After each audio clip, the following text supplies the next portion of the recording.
Hello, and welcome to the coronavirus update video 16.0. Today's date is the 31st of March 2020, and my name is Adrian Cockings. For everyone who is just joining in, fantastic, because probably maybe set an alarm for 4 o'clock, which is what I've been advising a lot of people to do.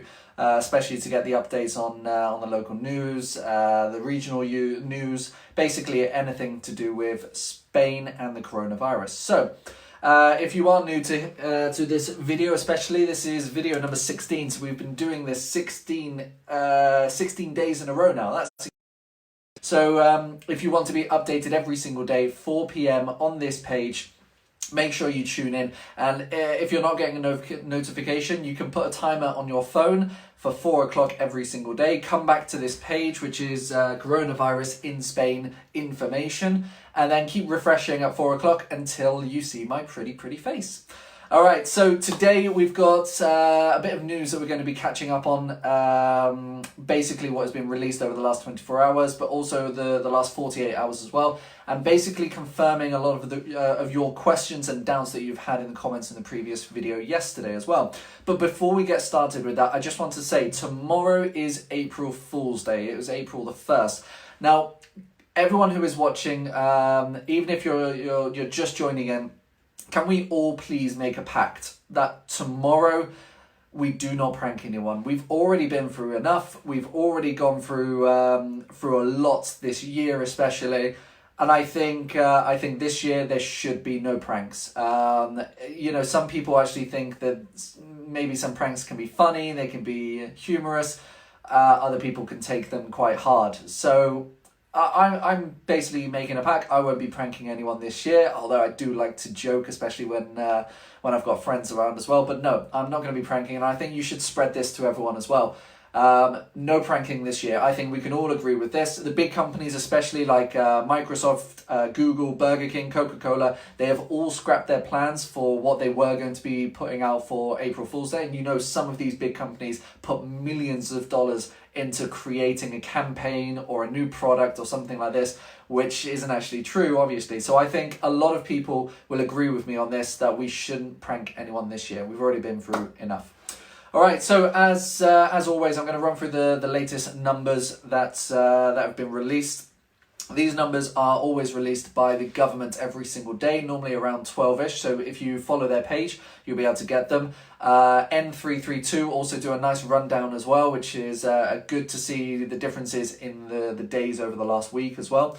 So as of the 31st of March 2020, there have been 94,417 people infected. This is 9,222 in the last 24 hours. There have been 8,189 confirmed deaths, and this is 849 over the last 24 hours. Now, the recovery rate is still going up very, very high. We're at 19,259 people who have recovered and have been cured. This is 2,479 people in the last 24 hours. Now, what we talked about yesterday, we talked about that peak. Now, I did mention we could be at the start of the peak, but from what we have seen in these figures, we're not quite there yet. The government did say, the Health Advisory Committee, they said that one day this week we should be reaching the peak. So, unfortunately, we're not quite there, but hopefully over the next 2 or 3 days, we should start seeing something leveling out a little bit more, and hopefully getting over that little peak and then starting to decline. But we never know when that is going to happen. But I just want to break down these numbers, especially because, yes, these numbers are very, very large, and yes, these numbers seem quite scary, but you also have to remember the people who have been infected. This is not the amount of people who are in hospital and infected. This is also including the people who have phoned in the hotline for coronavirus and have said they have all 3 symptoms, and they are being monitored via telephone by a personal doctor. So this does not mean that there are 100,000 people in hospital with the coronavirus. It actually means it's got to be broken down a little bit more. It's the people who are in residences who may have the symptoms of coronavirus. It's not the people who have been tested or anything like that. It's just the symptoms that they might have. And the doctors have confirmed, yes, with these 3 symptoms, they have got the coronavirus. So this is something to be a little bit less scared about, because there is space in the hospitals. They're not overflowing as of yet, but there has been, of course, a lot of things that the government have been doing to try and reduce the amount of people going to hospital. So basically, watching the news today, they've actually put in really good information about the ICU units and what percentages are actually full and how many spare beds they have, and all this information as well. I'm going to try and write up a post about this later on, because again, I watched the news literally just before I come and do this video, just so I'm trying to be up to date as much as possible. So as soon as I've done with this video, I'll try and get it out. But it was very good because they showed a nice little map. I took a quick photo, a screenshot of my TV, and it shows the percentages of the ICU units, or the beds that they have available. They call it the UCI. So it's basically, as it works out, Madrid at the moment, they've got 83% taken. So they still have 17% available, which is good. You know, they've still expanded to a lot of arenas where they've put in temporary hospitals, and these temporary hospitals seem to be working. But you will probably be seeing a lot of news articles and things like that. Spain is under a lot of pressure, not enough materials. Well, yeah, that's going to be the case for the first week or so, because this is temporary hospitals. They're not going to be functioning hospitals like normal, where they have a normal amount of materials coming in every single day. These are temporary hospitals, and most of these people who are working here, they are volunteers, volunteer nurses who are retired or students, and they are working because they feel like they need to help.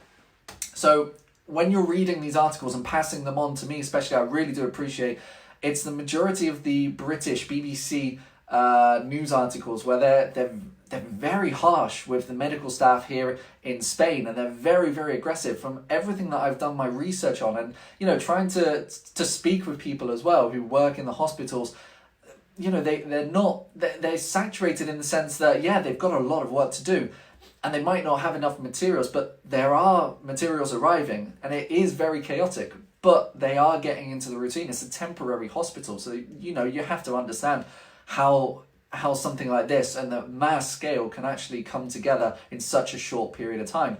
So yeah, I again, it's very weird reading the news articles that are coming out from different sources, and she said this, he said this, a doctor said this, blah blah blah blah blah. And actually, I got sent from ITV yesterday. A woman sent me an interview saying that they interviewed a Spanish doctor, and he said that they're having to take people off of these machines to help them breathe. This is not what he said. I went back and I watched the videos. Yes, he's had to make tough decisions, but he never said anything about taking people off of machines to give it to someone else. The tough decisions could actually be where maybe a patient is too far gone with the virus and they have other symptoms that is not affecting them very well. So this is what he was saying. So please be very careful when watching the news. I know I try and watch the news, and technically I kind of am a news reporter, but just take everything with a pinch of salt and do your own research. One news article might say this, another news article might say this. Follow government official pages. That's always the best thing that I recommend. Even local police normally have a Facebook page as well. Follow these guys. This is going to be the best. Right, and that's actually moving on to the next part, okay? The next part is basically moving on quite well, actually, to follow the actual official pages and not just news organizations or people putting out things into Facebook groups. So, again, yesterday we've been sent so many messages, and I'm reading through all of them and trying to get back to them as much as possible. Yesterday we got sent that a post was going around that you can no longer walk your dog if you have a garden. So any people who have houses or a ground floor apartment with a garden, you are no longer allowed to walk your dog. You have to take them to your garden. So of course, being the person that I am, I'm going to do some research on this. So I went to the local police page. There has been nothing spread about this on that local police page. I went onto the government page. Nothing has been said about this. So receiving some things like this, it looks very official because they've got the badge at the top and a lot of very small writing using the declaration of March 14th, it can look official, but please be very careful, be very wary. I'm not saying go out and, walk your dog 10 kilometers. No, stick to the rules that you know. Stick to the rules that I've been portraying, because I've done this research on government documents and translated for you guys especially. But, if there is a police officer warning you that you shouldn't be further away, or you have to go back home, listen to them, okay? They're doing this because a lot of different regions are putting in their own rules. For example, Alicante today. Alicante police officers are now putting in the rule where you can only walk your dog 10 minutes, okay? That's it. You can only walk your dog. It's still 8 times a day, or up to 8 times a day, but you can only be out with your dog for 10 minutes. If it hasn't done its business by then, you have to go back inside, and they are putting in fines. Now, watching the news, and it was a reporter out with the police officers interviewing people, and yes, there have been fines of almost 600 euros, or sorry, above 600 euros for people walking further distances than they should. They never said meterage. We try and stick with the 50 meters away from your property. And well, it looks like it's now 10 minutes, but that's only in Alicante. There's no other region that has been confirmed, so maybe it will come out in the next couple of days that should be the maximum, but we don't know yet, okay? Only in Alicante this has been put out. So just be wary. Different laws might be put in by different police locales in different regions of Spain. So, for example, in Malaga, they might be a little bit different to the ones in Almeria. Okay, in Almeria, Malaga is in Almeria. So some of the smaller towns might have different rules. Just try and contact your local police if you can. Try and get to a government official. Follow the official pages of the government and the local pages of police and stuff like this, just because they will probably post this information before anyone else starts sharing it. And if it's coming from them, then you know it's going to be true and something that should be followed, especially, okay? And this goes on to the nearest supermarkets. We've had so many different questions about, do I have to shop in my local supermarket? Yes. This has been put in, and the police are starting to fine. I said about this yesterday. There has been 2,000 euro fines for people not going to their local supermarket, or their nearest supermarket, should I say. There was a case down in Yecla, or up in Yecla, where I am, where a woman was going 23 kilometers away from her home. So she was 23 kilometers away from her home. Her excuse was she was going to the supermarket. And because the officers knew that there was one a lot closer, she was fined 2,000 euros. And we're getting a lot of different messages about people being fined, or at least turned back to go home or go to the nearest supermarket. That's the best case scenario. If a police officer says no, turn around and go back, brilliant. Listen to them and go straight back home. If not, you're going to be stuck with a 2,000 euro fine. So yes, you should be going to your nearest supermarket. If you have dietary needs, you have to prove that you have your dietary needs and that you have to go to a certain supermarket to pick up whatever you need, okay? Right, let's move on. Malaga. This was also in some of the towns in Malaga, especially in Almeria. They've actually been putting car disinfecting machines, basically. So it's a giant car wash almost, with sprinklers in the road going into the towns and the smaller towns and the villages, and they're basically disinfecting cars. So if you see something like this over the next 2 or 3 days, they will be popping up a lot more. Don't be scared. It's just disinfecting the cars as they go in and out of the village. That's all. Right, let's move on. Some other good news that I tried to always look at the good news, especially in situations like this. So a lot of big companies in Spain especially, they've actually been doing a lot for donations and helping people, especially and the medical staff. So you might have heard that Decathlon, I posted about this morning, Decathlon have these snorkeling masks, and they are full face snorkeling masks. The health officials were asking for donations of these, and Decathlon, you all know Decathlon, the big sports superstore, they actually donated, they took off all of these scuba masks, and they have donated them, all of them that they could find in Spain, all of them to the emergency services. So this is basically going to be basically used for a respiratory machine. You know, it's very easy to hook up. They've just got a little tube at the top is connecting to the air, and this goes into the mask fully, so you are completely safe. So What Decathlon have done is absolutely incredible. For them to donate, I don't know the actual number of how many they've donated, but if you imagine all the Decathlon stores around Spain, and if they've got at least 50 to 100 of these masks in each shop, that's a massive amount of masks. So well done to Decathlon. The same as Mango as well.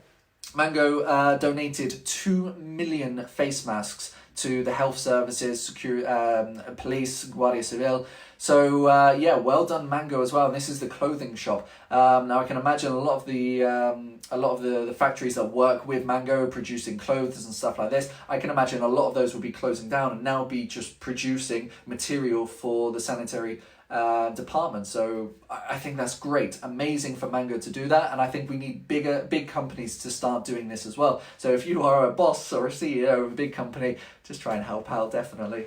All right, we're going to move on to now the new rules that have been put out, especially for rent, okay? So if you know someone who is struggling at the moment and they might not be able to pay rent, forward this video onto them, forward them this link or share it to them, because this information will be key for them, okay?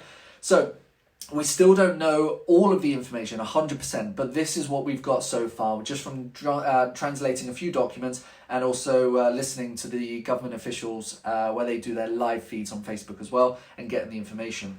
So as it stands, the rule that's going to be put in, I think it's starting from today, the 31st of March, people can no longer be evicted during the state of emergency. Okay, so this means if you cannot pay your rent, but you have a contract that is longer than the state of emergency, if you cannot pay rent, they legally cannot kick you out. Okay, so this is the biggest news that has come out. Also, utilities cannot be cut off for not paying them. Okay. There are going to be people out there who are going to be struggling financially because they've lost their job, if they're self-employed and they've got no more income coming in. This is going to be a huge thing for a lot of people in Spain.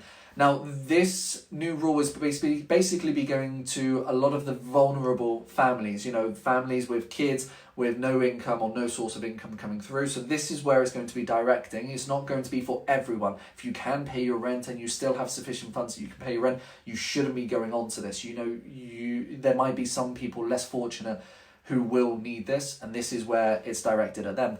So that's basically the two good things. You know, they can't kick people out, and the utility bills or utilities cannot be cut. Okay, so if you haven't paid your gas, your electric or water, they cannot. So the companies can legally not take this away from you. They can't remove any of your pieces and they can't cut you off. So that's fantastic. If you know that this has happened, you need to contact your local authorities or contact a solicitor or a lawyer to try and help you with this, okay? Right, also what they have also been putting forwards, now this is the part where we're not sure how to go ahead, so we're still waiting for the information of the step-by-step guide almost. What they're going to be giving a lot of people who might have some money but maybe not enough to pay all of their rent, utilities, food, etc. The government are going to be offering 10-year loans. So they're going to be offering loans with zero interest, okay, so it's interest-free, but they're going to be offering these loans that you can pay back within a space of 10 years. Now, again, this is going to be for the vulnerable families and the people who cannot pay, so disabled, elderly, families with kids and no income. This is going to be mainly directed at them. The loans are going to be for around 900 euros to pay for rent and food, I guess, and for utilities they're putting an additional 200 euros in for this as well. So that's all we've taken away from it at the moment. I've just finished watching this, so I haven't got all the information. I will want to get at least a document that could give us a step-by-step guide of how you guys can maybe sign on to this. Again, not everyone will need to sign on to this, but if there is someone who is vulnerable and they cannot pay any of their rents for the next 2 months, 3 months, whatever, then this will be definitely directed at them, okay? Right, let's move on. Essential workers, we talked about this yesterday. The new laws of essential workers. Now, the biggest comments that kept appearing was pool cleaning. Now, as we have heard, pool cleaning can still go ahead, and in the document it does say, number 18 or article 18, it does say that water treatment or general maintenance. Now, general maintenance is of course pool cleaning. And what we've been told by people calling the police, calling Guardia Civil, they have been all said yes, but it's actually solicitors and lawyers who have been telling them no, they can't work. So I'm still trying to get a full answer myself of whether it's a clear yes or a clear no. As it stands, yes, you can still work. What you should be doing is having a list of all your properties that you have to visit. You should have a face mask and gloves because this is now essential work, so you should have this.